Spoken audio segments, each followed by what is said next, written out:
بسم الله الرحمن الرحيم. إذا السماء انشقت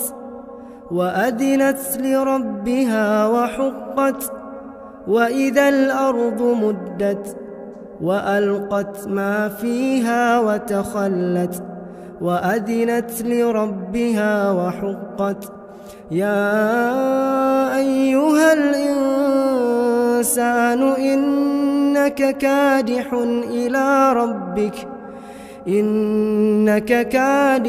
إلى ربك كدحا فملاقيه فأما من أوتي كتابه بيمينه فسوف يحاسب حسابا يسيرا وينقلب إلى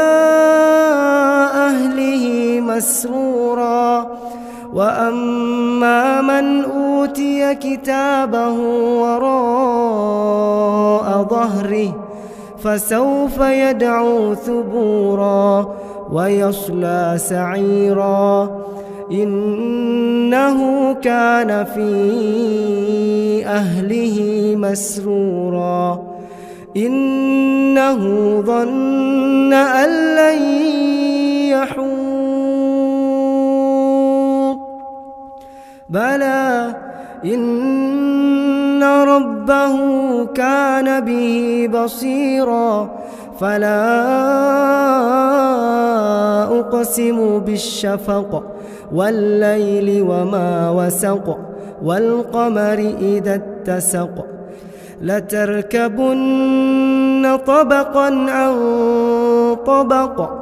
فما لهم لا يؤمنون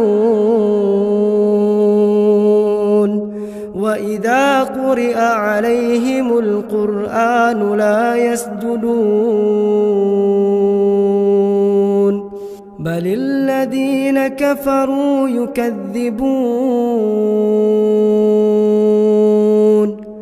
والله أعلم بما يوعون فبشرهم بعذاب أليم إلا الذين آمنوا وعملوا الصالحات لهم أجر غير ممنون